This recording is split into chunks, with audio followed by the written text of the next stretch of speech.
Bismillahirrahmanirrahim. Assalamualaikum warahmatullahi wabarakatuh. Salam sejahtera untuk kita semua. Om Swastiastu, Namo Buddhaya, salam kebajikan. Yang saya hormati Bapak Ipan Yustia Vandana, beliau sangat terkenal, terutama akhir-akhir ini, Kepala Pusat Pelaporan dan Analisa Transaksi Keuangan yang kita kenal PPATK, dan hadir juga nanti sebagai pembicara Pak Rizal Ramadhani, Deputi Komisioner Pengawas Perilaku Pelaku Usaha Jasa Keuangan dan Perlindungan Konsumen. Jadi kalau di kartu nama panjang ya Pak, gelarnya Pak. Dan Pak Deden, sahabat saya, Pak Deden sebelah kanan, beliau adalah Kepala Departemen Pengawasan Bank Syariah. Nanti Pak Teguh juga hadir, Dirjen Pengawasan Sertifikasi Transaksi Elektronik Komdigi, Pak Firman Hidayat, anggota Dewan Ekonomi, Bapak Ibu pengurus anggota Perbanas, ada Bu Sekjen, Bu Anika, dan tentunya partner kita pada pagi ini Pak Meta Dharma Saputra, co-founder dan CEO Kata Data, beserta seluruh undangan dan hadirin yang berbahagia pada pagi ini. Kita bersyukur semuanya kehadirat Tuhan Yang Maha Kuasa, Allah SWT, beri kesehatan, kesempatan bisa hadir di acara pada pagi ini dengan judul adalah Strategi Nasional Memerangi Kejahatan Finansial. Jadi kami menyambut baik, ini adalah kerjasama atau kolaborasi yang bagus antara Kata Data dan Perbanas gitu ya. Jadi D-nya itu sekarang, D itu lagi, ini loh Pak, ngetren loh. Kalau pakai emblem itu seperti Danantara kelihatannya, logonya tadi saya lihat, kok mirip gitu ya. Tapi Kata Data lebih duluan ya membuat itu.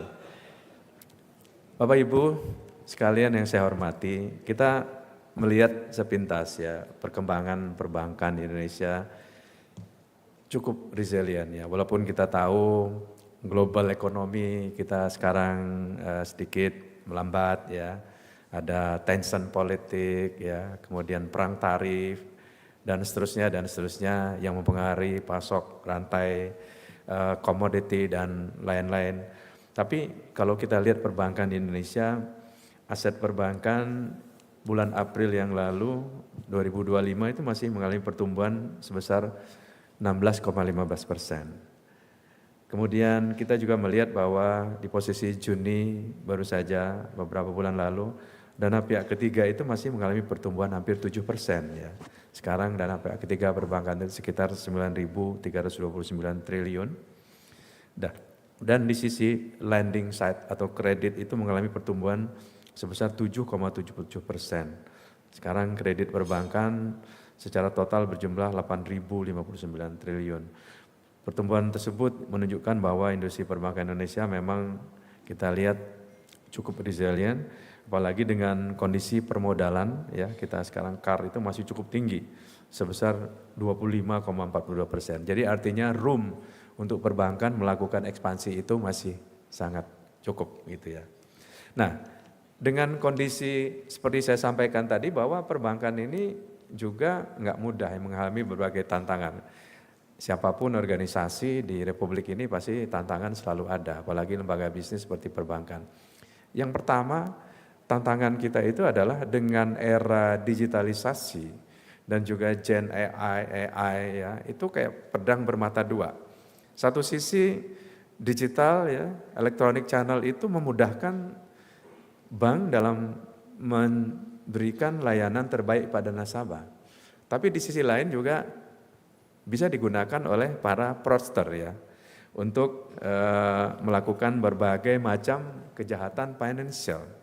Ya, macam-macam kalau kita lihat seperti scam, kemudian social engineering, ya, phishing dan seterusnya. Nah, ini tantangan sebetulnya buat perbankan.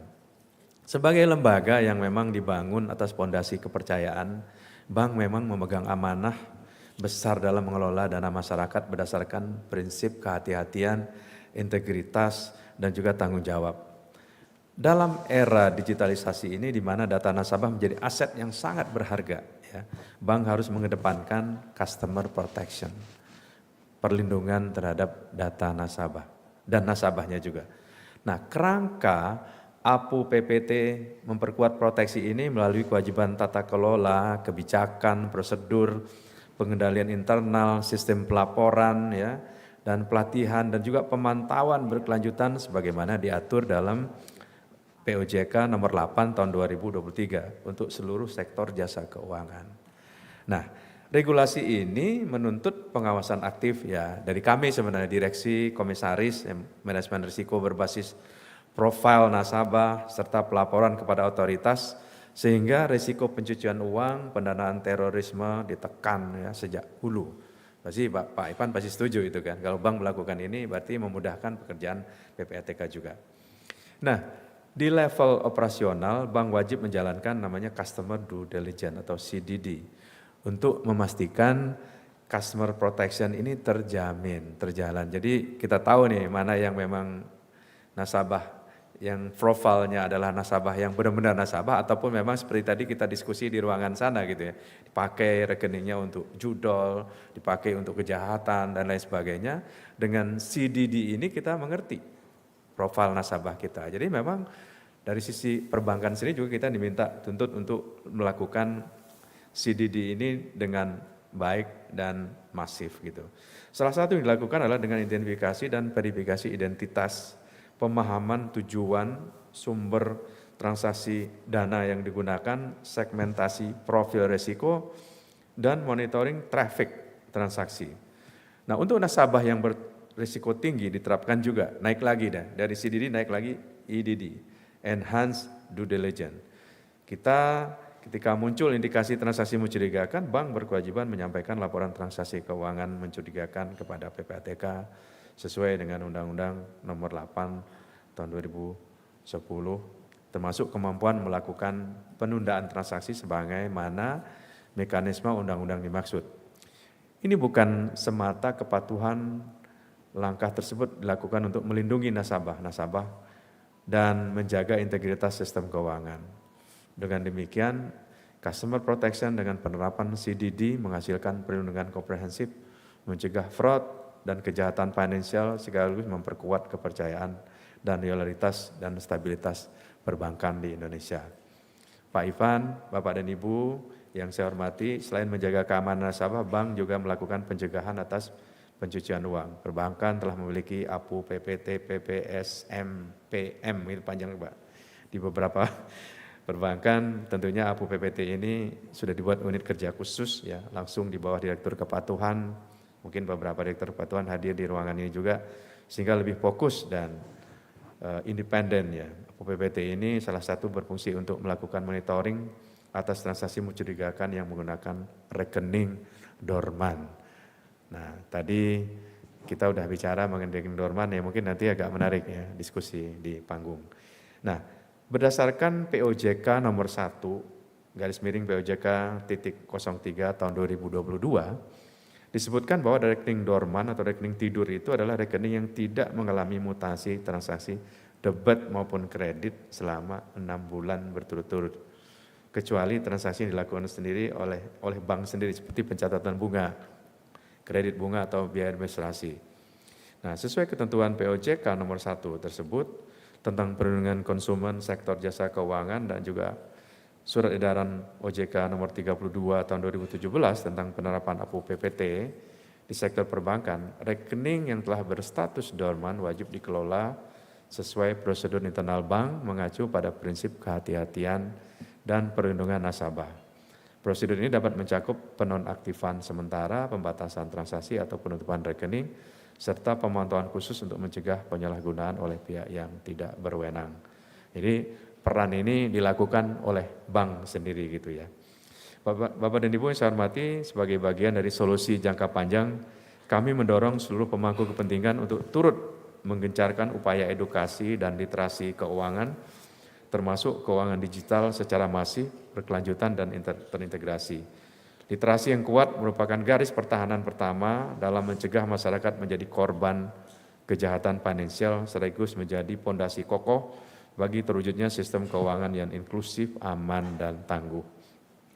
Forum ini menjadi momentum yang tepat untuk menyepakati bersama bahwa pengaturan oleh OJK, khususnya terkait pengelolaan rekening perbankan dapat mengacu pada parameter dan praktek terbaik atau best practice yang diterapkan di berbagai negara.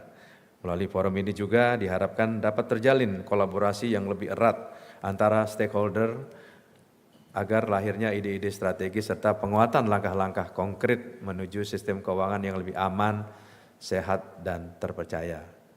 Demikian pengantar dari kami. Selanjutnya kita akan mendengarkan bersama nanti sharing session atau diskusi yang membahas tema ini lebih dalam. Dan mudah-mudahan kita semua di ruangan ini mendapatkan banyak insight gitu ya. Dan kita juga memiliki beberapa pembicara ya dari regulator, dari pelaku industri, dan juga dari media ya. Ini merupakan satu kesempatan yang baik untuk kita nanti bisa mencapai satu kesimpulan yang mungkin bisa membuat masyarakat lebih mengerti, lebih tenang, lebih aman ke depannya. Dengan demikian kepercayaan kepada lembaga keuangan ya, perbankan ini kan sangat sensitif gitu ya. Jadi memang trust, kepercayaan masyarakat itu memang harus kita jaga.